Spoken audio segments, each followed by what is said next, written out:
Hi dear friends, welcome to chalk board stories. എൻ്റെ പേര് സന്ധ്യ. നമ്മുടെ മോക്ക് ടെസ്റ്റ് സീരീസിലേക്ക് എല്ലാവർക്കും സ്വാഗതം.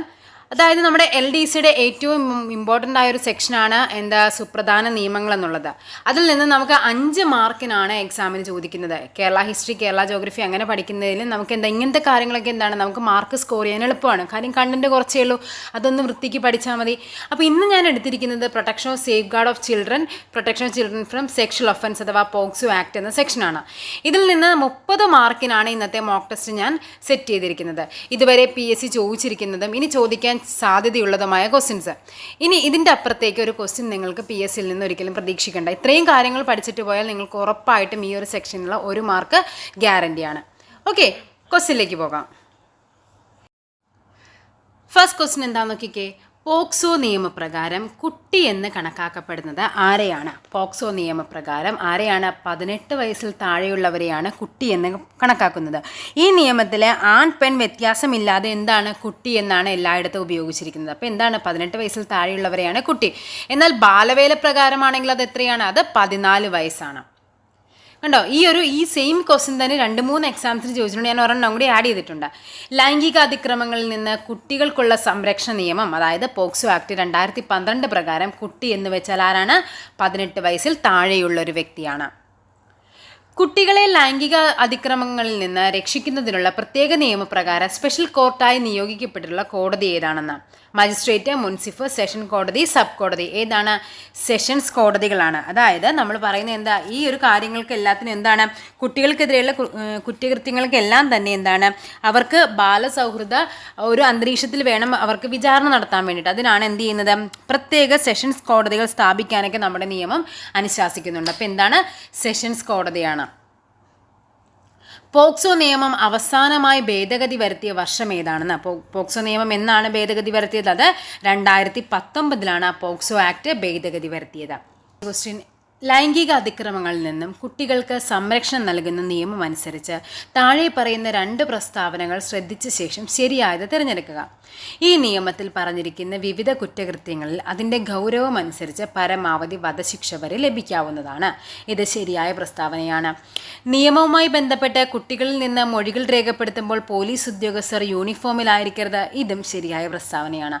സോ ഓപ്ഷൻ ബി, പ്രസ്താവനകൾ 2ഉം ശരിയാണ്. അതായത് പോക്സോ നിയമപ്രകാരം സെക്ഷൻ 24 എന്ന് പറയുന്നത് ഒരു കുട്ടിയുടെ മൊഴി രേഖപ്പെടുത്തുമ്പോഴേക്കും പോലീസ് ഉദ്യോഗസ്ഥർ പാലിക്കേണ്ട നടപടിക്രമങ്ങളെ പറ്റിയാണ് സെക്ഷൻ 24 പറയുന്നത്. അതായത് മൊഴി രേഖപ്പെടുത്തുമ്പോൾ കുട്ടിക്ക് താല്പര്യമുള്ള സ്ഥലത്ത് വെച്ചോ അല്ലെങ്കിൽ കുട്ടിയുടെ താമസ സ്ഥലത്തോ വെച്ചായിരിക്കണം മൊഴി രേഖപ്പെടുത്തേണ്ടത്. അതെന്തായിരിക്കണം? ഒരു സബ് ഇൻസ്പെക്ടർ റാങ്കിൽ കുറയാത്ത ഒരു വനിതാ ഉദ്യോഗസ്ഥയായിരിക്കണം. പിന്നെ മൊഴി രേഖപ്പെടുത്തുന്നത് ഔദ്യോഗിക വേഷത്തിലായിരിക്കരുത്. അതേപോലെ തന്നെ മൊഴി രേഖപ്പെടുത്തുമ്പോൾ കുട്ടിയും ആ പ്രതിയുമായിട്ട് യാതൊരു വിധത്തിലും ഒരു സമ്പർക്കവും അല്ലെങ്കിൽ അവർക്ക് കാണാനുള്ള ഉണ്ടാവരുത്. പിന്നെ പറയുന്ന ഒരു കാരണവശാലും കുട്ടിയെ രാത്രികാലങ്ങളിൽ പോലീസ് സ്റ്റേഷനിൽ പിടിച്ചു വയ്ക്കാനോ ഒന്നും പാടില്ല. പിന്നെ പറയുന്നതാണ് കുട്ടിയുടെ ഐഡൻറ്റിറ്റി വെളിപ്പെടുത്തുന്ന യാതൊന്നും പൊതുമാധ്യമങ്ങളിൽ ഷെയർ ചെയ്യാനോ ഒന്നും പാടില്ല. ഇതൊക്കെ ആണ് സെക്ഷൻ 24 പറയുന്നത്. Okay, next question. പോക്സോ നിയമപ്രകാരം സാധ്യതയുള്ള പ്രസ്താവന ഏതാണ്? കുട്ടികൾക്കെതിരെയുള്ള ലൈംഗിക അതിക്രമങ്ങൾ പോക്സോ നിയമപ്രകാരം റിപ്പോർട്ട് ചെയ്യപ്പെടണം. ശരിയാണ്. കുട്ടികൾക്കെതിരെയുള്ള ലൈംഗിക അതിക്രമങ്ങൾ റിപ്പോർട്ട് ചെയ്യപ്പെടാതെ മറച്ചു വെക്കുന്നവരും ഈ നിയമപ്രകാരം ശിക്ഷിക്കപ്പെടും. ഇതും ശരിയാണ്. അതായത് റിപ്പോർട്ട് ചെയ്തില്ലെങ്കിലും, അതായത് നമ്മളിപ്പോൾ ഒരു കാര്യം അറിഞ്ഞു, ഒരു കുട്ടി ലൈംഗികമായിട്ട് പീഡിപ്പിക്കപ്പെട്ടു എന്ന് നമ്മൾ അറിഞ്ഞു കഴിഞ്ഞാൽ അത് റിപ്പോർട്ട് ചെയ്യുക എന്നുള്ളത് നമ്മുടെ കടമയാണ്. അത് നമ്മൾ അറിഞ്ഞുകൊണ്ട് മറച്ചു വെക്കുന്നതും പോക്സോ ആക്ട് പ്രകാരം കുറ്റകൃത്യമാണ്. സോ ഓപ്ഷൻ സി 1ഉം 2ഉമാണ് ഇവിടെ ശരിയായ പ്രസ്താവനയായിട്ട് വരുന്നത്. പോക്സോ നിയമപ്രകാരം ലൈംഗിക ചിന്തയോടുകൂടി ഒരു കുട്ടിയുടെ ശരീരഭാഗങ്ങളിൽ സ്പർശിക്കുക വഴി ലൈംഗിക അതിക്രമണം ചെയ്യുന്ന വ്യക്തിക്ക് ലഭിക്കാവുന്ന കുറഞ്ഞ ശിക്ഷയാണ് ചോദിച്ചിരിക്കുന്നത്. എത്രയാണ് കുറഞ്ഞ ശിക്ഷ എന്ന് പറയുന്നത്? അത് 3 വർഷ തടവാണ്. അതായത് 3 മുതൽ 5 വർഷം വരെയാണ് അവർക്ക് തടവ് ലഭിക്കുന്നത്. അല്ലെങ്കിൽ അതിൻ്റെ കൂടെ തന്നെ പിഴയും ഉണ്ടാകും. അപ്പോൾ ഇതാണ് ഏറ്റവും കുറഞ്ഞ ശിക്ഷ എന്ന് പറയുന്നത്. കുറഞ്ഞ ശിക്ഷയായതുകൊണ്ടാണ് 3 വർഷം പറഞ്ഞിരിക്കുന്നത്. പരമാവധി എത്ര വർഷം വരെ കിട്ടാം? 5 വർഷം വരെ. അതായത് പോക്സോ നിയമപ്രകാരം എത്രയാണ്? സെക്ഷൻ 7 സെക്ഷൽ അസോൾട്ട് അഥവാ ലൈംഗിക അതിക്രമം എന്ന് പറയുന്നത്. ലൈംഗിക ആക്രമണവുമായി ബന്ധപ്പെട്ടതാണ് സെക്ഷൻ 7 എന്ന് പറയുന്നത്. ഇനി സെക്ഷൻ 8 ആണ് ഈ സെക്ഷൻ 7ന്റെ ശിക്ഷയാണ് സെക്ഷൻ 8 എന്ന് പറയുന്നത്. അതാണ് സെക്ഷൽ അസോൾട്ട്. ഇനി സെക്ഷൻ 11 എന്താ പറയുന്നത്? സെക്ഷൽ ഹരാസ്മെൻ്റ് ആണ് പറയുന്നത്. രണ്ടും രണ്ടാണ്. ഇത് ലൈംഗിക അതിക്രമമാണ്. ഓക്കെ, അതെന്താ, എത്രയാണ്? 3 വർഷം വരെയാണ് തടവ് പറയുന്നത്. 3 മുതൽ 5 വർഷം വരെ തടവും പിഴയും ഉണ്ടാകും അതിന് ശിക്ഷയായിട്ട്. പോക്സോ ആക്ട് പ്രകാരം ഒരു മുതിർന്ന വ്യക്തിയെ അപമാനപ്പെടുത്തണമെന്ന ദുരുദ്ദേശത്തോടുകൂടി അയാൾ ഏതെങ്കിലും കുട്ടിയോട് ലൈംഗിക അതിക്രമണം ചെയ്തെന്ന കള്ളപ്പരാതി നൽകുന്നയാൾക്ക് ലഭിക്കാവുന്ന പരമാവധി ശിക്ഷ എത്രയായിരിക്കും? അത് 6 മാസം തടവാണ്. 6 മാസം, അതായത് ഇത് മുതിർന്നൊരു വ്യക്തിക്കാണ്. അതായത് പറയുന്നത് ഇപ്പോൾ 2 പേരും നമ്മൾ ശത്രുത ഉണ്ടെങ്കിൽ ഒരാൾ പറയുന്നു മറ്റൊരാൾ ഏതെങ്കിലും ഒരു കുട്ടിയെ ലൈംഗികമായി പീഡിപ്പിച്ചു എന്ന് പറഞ്ഞൊരു വ്യാജ പരാതി കൊടുത്തു കഴിഞ്ഞാൽ അയാൾക്ക് എന്ത് ചെയ്യാം? 6 മാസം വരെ തടവ് ലഭിക്കും. സെക്ഷൻ 22 പ്രകാരമാണ് വ്യാജ പരാതി അഥവാ അല്ലെങ്കിൽ വ്യാജ വിവരങ്ങളൊക്കെ കൊടുക്കുന്നതിനെ പറ്റിയുള്ള ശിക്ഷയെ പറ്റി പ്രതിപാദിക്കുന്ന വകുപ്പ് എന്ന് പറയുന്നത്. ഇതിൽ 22(1) ഈ കാര്യങ്ങളെല്ലാം പറയുന്നത്, അതായത് 6 മാസത്തെ തടവിനെ പറ്റി പറയുന്നത്. ഇനി 22(2) പ്രകാരം ഈ വ്യാജ പരാതി അല്ലെങ്കിൽ വ്യാജ വിവരങ്ങളാണ് ഒരു കുട്ടിയാണ് നൽകുന്നതെങ്കിൽ ആ കുട്ടിക്കെതിരെ എന്താണ്? യാതൊരുവിധ ശിക്ഷാ നടപടികളും ഉണ്ടാവില്ല. മുതിർന്നവരാണെങ്കിലാണ് 6 മാസം വരുന്നത്. ഇനി സെക്ഷൻ 22(3) ഒരു കാര്യം പറയുന്നുണ്ട്. അതായത് കുട്ടിയല്ലാത്ത ഏതെങ്കിലും ഒരു വ്യക്തി ഒരു കുട്ടിക്കെതിരെയാണ് വ്യാജ പരാതി കൊടുക്കുന്നതെങ്കിൽ ആ കുട്ടി എന്ത് ചെയ്യുന്നുണ്ട്? ആ കുട്ടി നിയമപ്രകാരമുള്ള ഏതെങ്കിലും ഒരു കുറ്റകൃത്യത്തിൻ്റെ ബലിയാടാകുകയാണെങ്കിൽ അയാൾക്ക് എന്ത് ചെയ്യാം? 1 വർഷം വരെ തടവ് ലഭിക്കുന്നുണ്ട്. 1 വർഷം വരെ. അപ്പോൾ ഇത് 6 മാസമാണ്. ഒരു കുട്ടിയാണ് വ്യാജ പരാതി നൽകുന്നതെങ്കിൽ എന്താണ്? അതിന് യാതൊരുവിധ ശിക്ഷയും ഉണ്ടാവുന്നില്ല. ഒരു കുട്ടിക്കെതിരെയായിട്ടാണെങ്കിൽ എന്ത് സംഭവിക്കുന്നുണ്ട്? 1 വർഷം വരെ ശിക്ഷ ലഭിക്കുന്നുണ്ട്. Next question. പ്രവേശിത ലൈംഗിക അതിക്രമത്തെക്കുറിച്ച് പരാമർശിക്കുന്ന പോക്സോ നിയമത്തിലെ വകുപ്പേത്? അത് സെക്ഷൻ 3 അതായത് പെനട്രേറ്റീവ് സെക്ഷൽ അസോൾട്ട് എന്ന് പറയും. ഈ സെക്ഷൻ 4 എന്ന് പറയുന്നത് ഇതിനെതിരെയുള്ള ശിക്ഷയാണ്. 4 അതായത് 10 വർഷത്തിൽ ശിക്ഷയെന്ന് പറയുന്നത് 10 വർഷത്തിൽ കുറയാത്തതും അവിടെ മുതൽ എത്ര വരെ? ജീവപര്യന്തം വരെ ശിക്ഷ ലഭിക്കാവുന്ന കുറ്റമാണ്. എങ്കിൽ ഇതെന്താണ്? സെക്ഷൻ 4 തന്നെ 2 പറയുന്നത് ഈ ചെയ്യുന്ന ശിക്ഷ എന്ന് പറയുന്നത് 16 വയസ്സിൽ താഴെയുള്ള കുട്ടികൾക്കെതിരെയായിട്ടാണെങ്കിൽ അതെന്ത് വരും? 20 വർഷം മുതൽ ജീവപര്യന്തം വരെ ശിക്ഷ ലഭിക്കാവുന്ന കുറ്റമാണ്. ഓക്കെ, അതായത് സെക്ഷൻ 3 ആണ് ഈ പറയുന്നത്. സെക്ഷൻ 3യുടെ ശിക്ഷാ നടപടികൾ പറയുന്നത് section 4 okay, next question. POCSO നിയമപ്രകാരം ഒരു കുട്ടി തെറ്റായ പരാതി നൽകിയാൽ എന്തായിരിക്കും? നമ്മൾ നേരത്തെ പറഞ്ഞതാണല്ലേ, സെക്ഷൻ 22(2) പ്രകാരം എന്താണ്? അതിൽ കുട്ടിക്ക് യാതൊരുവിധ ശിക്ഷയുമില്ല. പോക്സോ നിയമത്തിലെ സെക്ഷൻ 12 പ്രസ്താവിക്കുന്നത്, സെക്ഷൻ 12 എന്താണ് പറയുന്നത്? ലൈംഗിക പീഡനത്തിനുള്ള ശിക്ഷയാണ്. അതായത് സെക്ഷൻ 11 സെക്ഷൽ ഹരാസ്മെന്റ് അഥവാ ലൈംഗിക പീഡനത്തെ പറ്റി പ്രതിപാദിക്കുന്ന ആർട്ടിക്കിൾ എന്ന് പറയുന്നത്. സെക്ഷൻ 12 അതിനുള്ള ശിക്ഷ. അതായത് 3, അതേപോലെ 5, 7, 9, 11 ഇതെല്ലാം ഓരോ കാരണങ്ങളും. ഇവയെല്ലാം എന്താണ്? 4, 6, 8, 10, 12 എന്നൊക്കെ പറയുന്നത് ഇവയ്ക്കുള്ള ശിക്ഷകളുമായിരിക്കും. അങ്ങനെ ഓർത്താൽ മതി. ഇരട്ട സംഖ്യകളെല്ലാം എന്താണ്? ശിക്ഷയാണെന്നും കൂടി ഓർത്ത് വയ്ക്കുക. Okay, next question. 2019 പോക്സോ നിയമ ഭേദഗതിക്ക് പ്രസിഡന്റിന്റെ അംഗീകാരം ലഭിച്ചതെന്നാണ്. 2019 ഓഗസ്റ്റ് 5 2019 എന്ത് വരുന്നത്? പോക്സോ ആക്ട് ഭേദഗതി ചെയ്യുന്നത്. അതിന് അംഗീകാരം ലഭിച്ചത് 2019 ഓഗസ്റ്റ് 5 ഈ ബില്ല് രാജ്യസഭയിൽ ഈ ബില്ല് അവതരിപ്പിക്കുന്നത് സ്മൃതി ഇറാനിയും ലോക്സഭയിൽ ഈ ബില്ല് അവതരിപ്പിക്കുന്നത് ആരായിരുന്നു? വീരേന്ദ്രകുമാറായിരുന്നു ലോക്സഭയിൽ അവതരിപ്പിക്കുന്നത്. രാജ്യസഭയിൽ ഇതിന് ബില്ല് പാസ്സാക്കിയത് 2019 ജൂലൈ 24 കണ്ടോ? ഈ ദിവസമാണ് എന്ത് ചെയ്യുന്നത്? രാജ്യസഭയിൽ ബില്ല് പാസ്സാക്കുന്നത്. ഈ 2019 ഓഗസ്റ്റ് 1 എന്ന് പറയുന്നത് ലോക്സഭയിൽ ഈ ബില്ല് പാസ്സാക്കുന്നതാണ്. 2019 ഓഗസ്റ്റ് 5 ഈ ബില്ലിന് പ്രസിഡന്റിന്റെ അംഗീകാരം ലഭിക്കുന്നത്. ആ സമയത്ത് 10 ആക്ടുകളാണ് ഭേദഗതി ചെയ്തത്. ഏതൊക്കെയായിരുന്നു? 2, 4, 5, 6, 9, 14, 15, 34, 42, 45 ഇത്രയും ആക്ടുകളായിരുന്നു 2019 അതിനെന്ത് ചെയ്യുന്നത്? ഭേദഗതി വരുത്തുന്നത്. Okay, next question. താഴെ പറയുന്നതിൽ ഒരു പോക്സോ കേസ് റിപ്പോർട്ട് ചെയ്യാൻ കഴിയുന്ന വ്യക്തിയെ കണ്ടെത്തുക. ചൈൽഡ് ലൈൻ, പൊതുപ്രവർത്തകർ, സർക്കാർ ഉദ്യോഗസ്ഥർ ഇവയെല്ലാം ഇവർക്ക് എല്ലാവർക്കും എന്ത് ചെയ്യാം, ഒരു പോക്സോ കേസിൻ്റെ അറിവ് ലഭിച്ചാൽ അവർക്ക് എന്ത് ചെയ്യാൻ പറ്റും, ഇവർക്ക് എല്ലാവർക്കും എന്ത് ചെയ്യാം, റിപ്പോർട്ട് ചെയ്യാം. ഇവരെ കൂടാതെ മറ്റാർക്കൊക്കെയാണ്, മാതാപിതാക്കൾക്ക് റിപ്പോർട്ട് ചെയ്യാം, നമ്മുടെ സ്കൂൾ അതോറിറ്റിക്ക്, ഹോസ്റ്റൽ ജീവനക്കാർക്ക്, അധ്യാപകർക്ക്, ഒരു ഡോക്ടർ, അല്ലെങ്കിൽ ഇപ്പോൾ ഒരു കുട്ടിയെ ചിലപ്പോൾ ഹോസ്പിറ്റലിൽ കൊണ്ടുവരുമ്പോഴായിരിക്കും നമ്മൾ എന്ത് ചെയ്യുന്നത്, അവനെ പരിശോധിക്കുമ്പോഴായിരിക്കും നമുക്ക് മനസ്സിലാവുന്നത് അവൻ സെക്ഷലി അബ്യൂസ് ചെയ്യപ്പെട്ടു എന്നുള്ളത്. അപ്പോൾ ആ ഡോക്ടർക്ക് റിപ്പോർട്ട് ചെയ്യാം, അതേപോലെ ഹോസ്പിറ്റലിലെ മറ്റ് ജീവനക്കാർക്ക് റിപ്പോർട്ട് ചെയ്യാം. ഇങ്ങനെ എല്ലാവർക്കും തന്നെ എന്ത് ചെയ്യാൻ പറ്റും, ഒരു പോക്സോ കേസ് റിപ്പോർട്ട് ചെയ്യാനായിട്ട് പറ്റും. ഇനി ആർക്കാണ് പരാതി കൊടുക്കേണ്ടത്? ആർക്കൊക്കെ കൊടുക്കാം? ലോക്കൽ പോലീസിന് കൊടുക്കാം, അതേപോലെ സ്പെഷ്യൽ ജുവനൈൽ പോലീസുണ്ട്, ചൈൽഡ് വെൽഫെയർ കമ്മിറ്റികളുണ്ട്, ചൈൽഡ് ലൈൻ പ്രവർത്തകരുണ്ട്, അതേപോലെ state commission for protection of child right SCPCR എന്ന് പറയും, സംസ്ഥാന ബാലാവകാശ കമ്മീഷൻ, അതേപോലെ ദേശീയ ബാലാവകാശ കമ്മീഷൻ. ഇവർക്ക് എല്ലാവർക്കും നമുക്ക് എന്ത് ചെയ്യാൻ പറ്റും, ഈ പരാതി നമുക്ക് കൊടുക്കാനായിട്ട് പറ്റും. നെക്സ്റ്റ് ക്വസ്റ്റ്യൻ, പോക്സോ ഭേദഗതി ബില്ല് രാജ്യസഭയിൽ അവതരിപ്പിച്ചത് ആരായിരുന്നു? രാജ്യസഭയിൽ അവതരിപ്പിച്ചത് അത് സ്മൃതി സുബിൻ ഇറാനിയാണ് രാജ്യസഭയിൽ അവതരിപ്പിച്ചത്.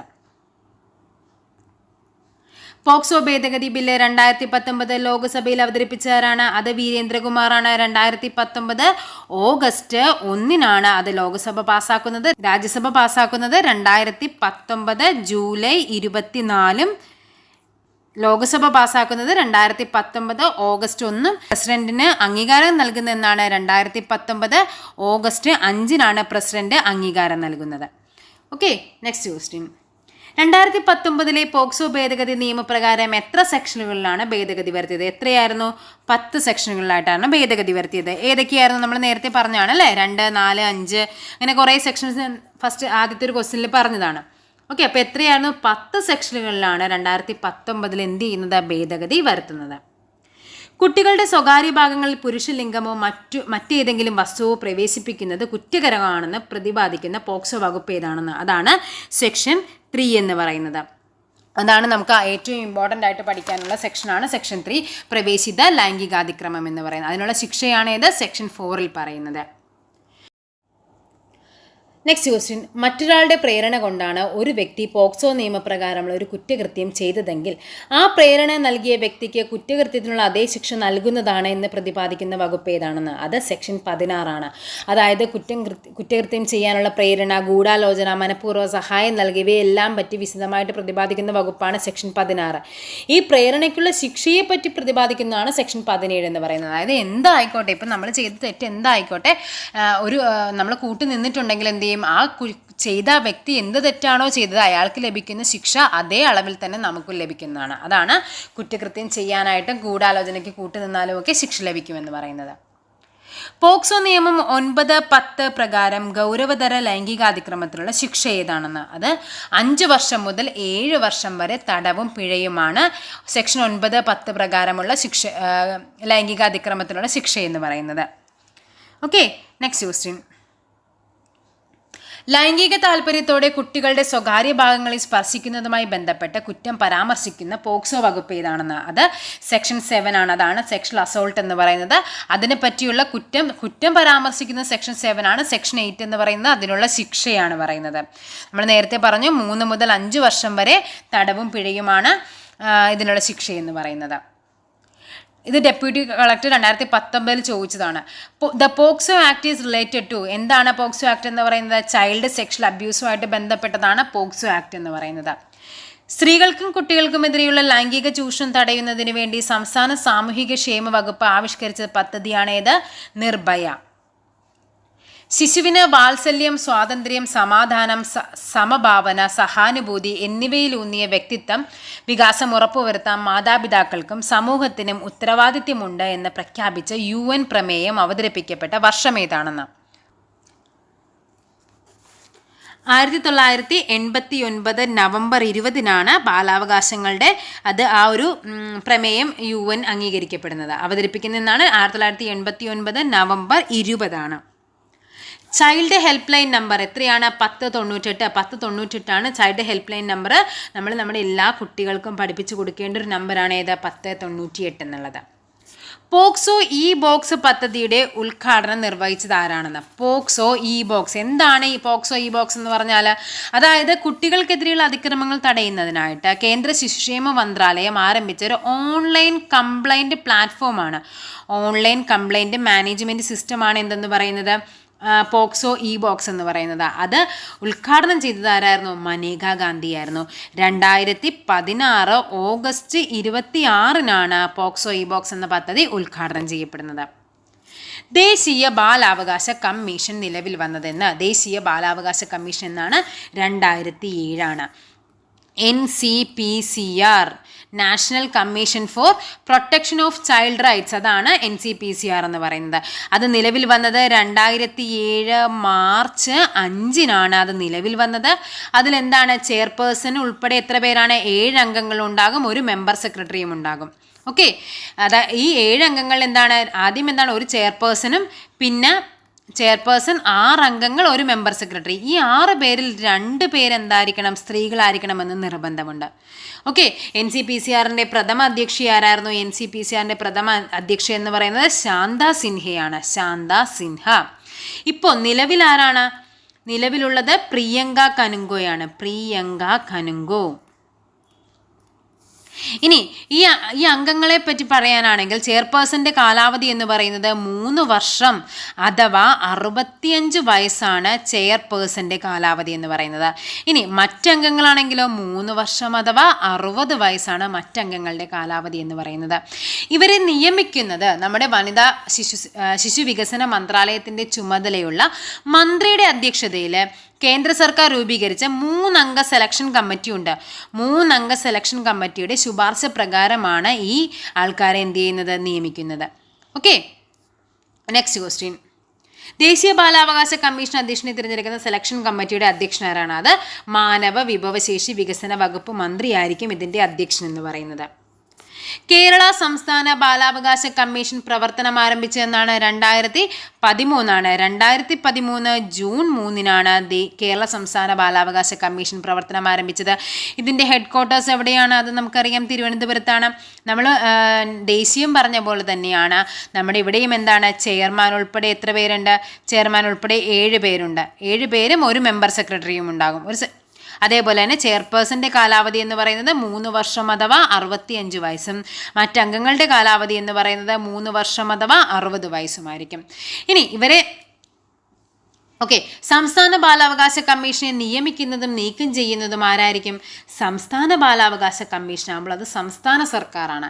എങ്കിൽ അത് ദേശീയ ബാലാവകാശ കമ്മീഷൻ ആണെങ്കിലോ അത് കേന്ദ്ര സർക്കാരാണ്. അവരെ നിയമിക്കുന്നതും നീക്കം ചെയ്യുന്നതും എല്ലാം എന്തായിരിക്കും? കേന്ദ്ര സർക്കാർ ആയിരിക്കും. ഈ ഓപ്ഷനിലേക്കൊക്കെ പോകാനായിട്ട് നമുക്ക് ഒരു രാഷ്ട്രപതി, കേന്ദ്ര സർക്കാർ എന്നൊക്കെ പറയുമ്പോഴേക്കും നമുക്ക് എന്താണ് അതിലേക്ക് പോകാനായിട്ടൊരു ത്വരയുണ്ടാകും. പക്ഷേ ആൻസർ എന്താണ്? സംസ്ഥാന ബാലാവകാശ കമ്മീഷൻ ആണെങ്കിൽ അത് സംസ്ഥാന സർക്കാരും, ദേശീയ ബാലാവകാശ കമ്മീഷൻ ആണെങ്കിൽ അത് കേന്ദ്ര സർക്കാരുമാണ് നിയമിക്കുകയും അവരെ നീക്കം ചെയ്യുകയും ചെയ്യുന്നത്. കേരള സംസ്ഥാന ബാലാവകാശ കമ്മീഷന്റെ നിലവിലെ ചെയർമാനാണ് KV മനോജ് കുമാർ. നീല ഗംഗാധരൻ ആരാണ്? ആദ്യത്തെ കേരള സംസ്ഥാന ബാലാവകാശ കമ്മീഷന്റെ ആദ്യ ചെയർപേഴ്സണാണ് നീല ഗംഗാധരൻ.